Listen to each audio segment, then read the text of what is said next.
Imagine how you would feel if one day your textbook doodles in high school were created into a major character brand. That's the case for artist Yoon Hye-ji, whose affinity for drawing rabbits eventually led to the birth of this character Mollang 6 years ago. At first, Mollang debuted as a smartphone emoji for Kakao, Korea's largest mobile social platform. What she didn't expect, though, was just how popular it would become as an increasing number of people became fascinated with this new mode of communication. I had no idea it would become this big because I wasn't planning to start a business out of it. What I initially wanted to do was to make 50 or so mugs and sell them at a personal booth along with other handmade items. I think the popularity of Mollang increased with the growth of Kakao, which made it easier for me to do business. Fast forward 6 years, and now Mollang has been turned into an animated TV series and spawned a variety of products, including figurines, slippers, and notebooks. All of them are designed by the artist herself. Success stories like Yoon would have been unheard of just a few years ago. According to the Korea Creative Content Agency, the market for emojis and their derivative products was valued at around $261 million in 2015.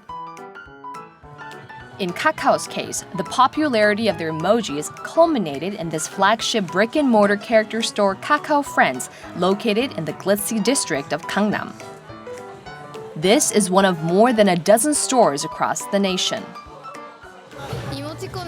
I first found out about these characters from using Kakao emojis. I love Ryan because it looks friendly. I think it's cute that this lion doesn't have a mane. I buy just about everything new that comes out. I just was searching a present for a friend. The mugs, I really like them. I don't know, yeah. And the notebooks. I usually buy a lot of products here, like fans and other cute stuff. I use emojis a lot, and this shop has many items I'm familiar with. This makes me come more often.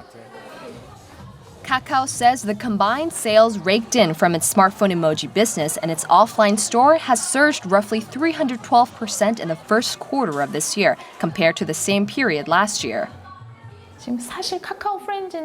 Actually, Kakao Friends beat Pororo and was named the most popular character in the country.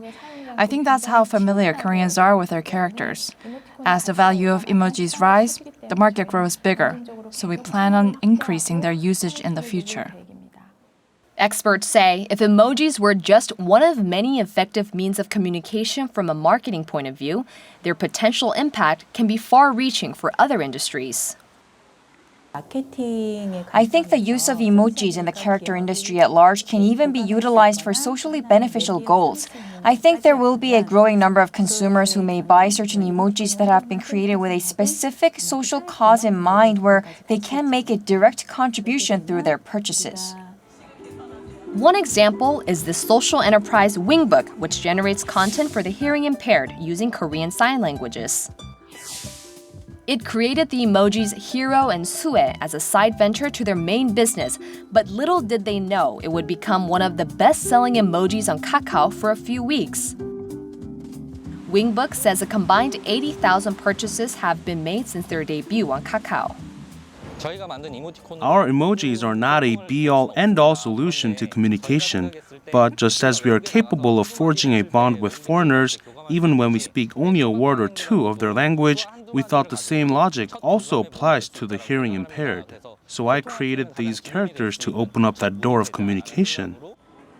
At this exhibition, they're selling hero mugs and these flashcards to serve as a bridge of understanding between the handicapped and the able-bodied and root out negative stereotypes of the hearing impaired. 저희가 쉽고 재미있게 수화를 배울 수 있는 방법이 없을까 해서 만든 카드거든요. 이렇게 보시면 앞에는 수화가 나와 있고요. 뒤에는 어떤 의미인지 그리고 어떻게 수화를 해야 되는지 설명이 나와 있어요. Now at the center of communication beyond verbal expressions, emojis have emerged as a means of communication that serves as a point of convergence for all users to connect with one another in everyday life. Juyoung, Business Daily.